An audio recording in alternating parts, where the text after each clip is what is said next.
Hello and welcome to ERi-TV Evening News live from Asmara at 10:30 p.m. I am Salim Brhana. Here are stories making headlines today.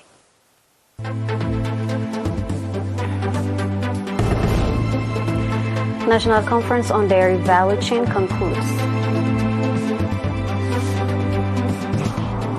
Diaspora Nationals commemorate Fenkel Operation Anniversary.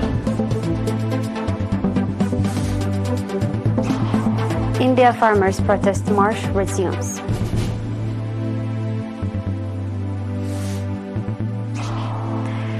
Bushfire burns in Australia's south.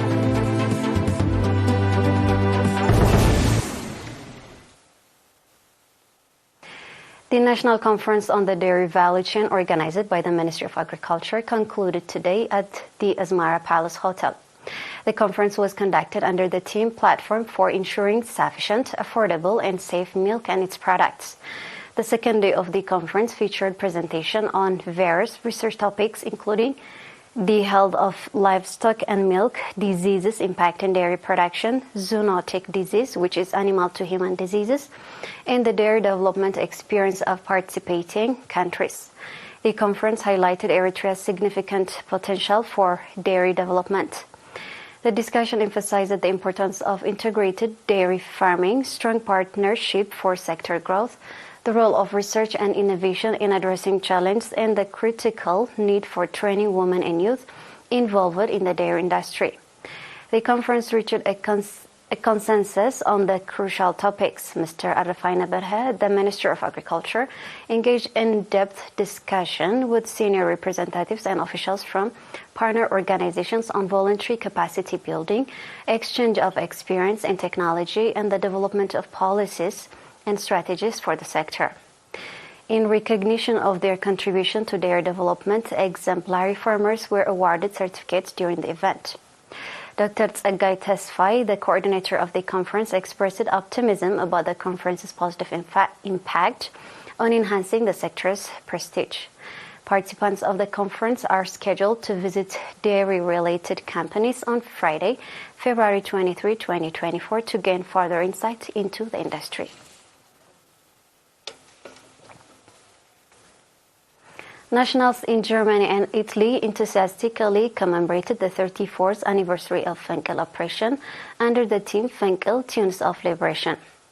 According to reports, nationals in German cities of Nuremberg, Mannheim, Dusseldorf, Munich, Frankfurt, Kaiserslautern, and Hamburg commemorated the 34th anniversary of Fenkel Operation with patriotic zeal, featuring cultural and artistic performance, general knowledge competitions depicting the day, and narration by freedom fighters that participated in the operation. The events were participated by a number of nationals and friends of Eritrea. Nationals in the Italian cities of Palermo, Catania, Napoli, Abruzzo, Bari, Roma, Florence, Pisa, Bologna, Torino, Brescia, Genoa, Verona, Padua, and Milano also commemorated the 34th anniversary of Operation Fenkel. At the commemoration event, the nationals expressed conviction to strengthen organizational capacity and participation in the national affairs. Likewise, the PFDG organization in Holland organized a cultural event on 17th of February and discussed on strengthening organizational capacity and preserving the noble societal and national values. In other news, the PFDJ organization in the Republic of South Sudan conducted its 4th Congress on 8th of February in Juba. At the Congress, Mr. Johannes Terle Mikael, Eritrea's ambassador to the South Sudan, indicating that the history of Eritrea is history of its youth and called on members to fully comprehend their history and strengthen contribution and participation in the national affairs. The Congress also elected an executive committee for a 3-year term. In related news, at annual meeting, the Eritrean community in Egypt organized on 27th January elected 17 members executive committee. At the event, the Eritrean embassy in Egypt expressed readiness to stand alongside the community in its endeavors.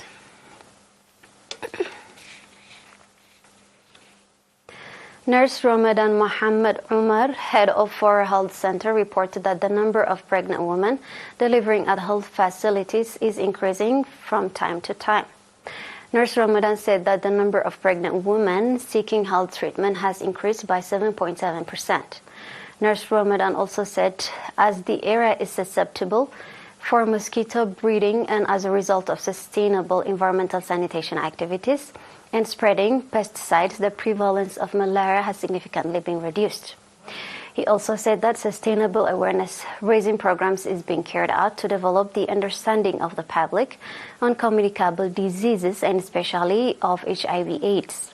As a result, Nurse Ramadan also said that number of infections of HIV/AIDS has reached to zero prevalence. Nurse Ismail Abdullah, on his part, said that as a result of the increased awareness of the public and use of health facilities, especially on pre- and postnatal treatment, has significantly increased and expressed the need for upgrading the health facilities with the growing number of users.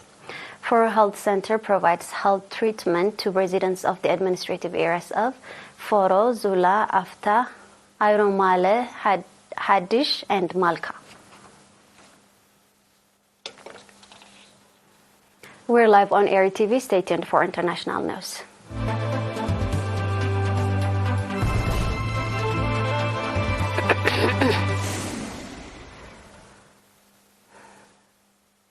Indian farmers protesters resumed their march yesterday to the capital after talks with the government failed to end an impasse over their demand for guaranteed crop prices. Indian farmers began their protest march last week but were stopped some 200 kilometers from New Delhi as police fired rounds of tear gas. Punjab's shared borders with the state of Haryana have become protest sites for the farmers attempting to reach New Delhi.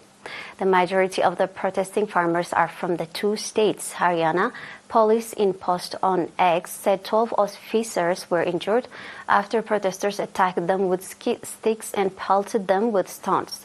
The post added that protesters used chili powders to set stubble on fire, making it difficult for the officers to breathe. Last week, the farmers paused their protest and hunkered down near the town of Shambhu, close to the border between Punjab and Haryana, as their union engaged in discussion with government ministers. They rejected a proposal offering them 5-year contract of guaranteed prices on a set of certain crops including maize, green legumes, and cotton, and decided to resume their march yesterday.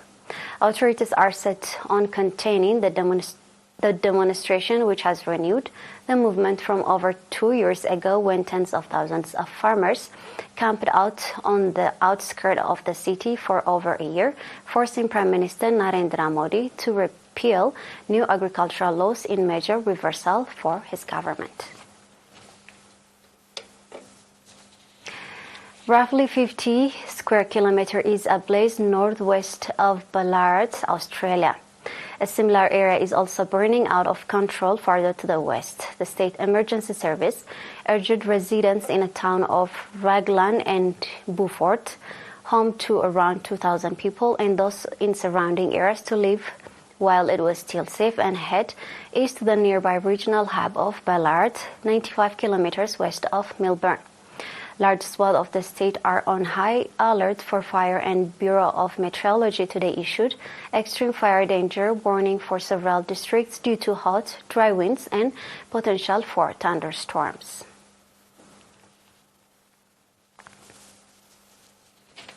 Before we go, we have a quick recap of the top stories.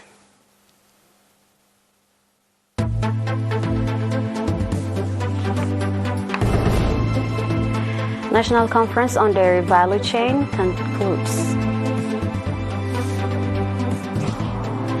Diaspora Nationals commemorate Fenkel Operation anniversary. Indian Farmers Protest March resumes.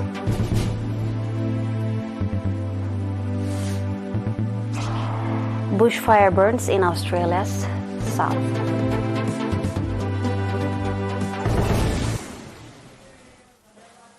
And that wraps up our news broadcast for this evening. Thank you for watching. Good night, everyone.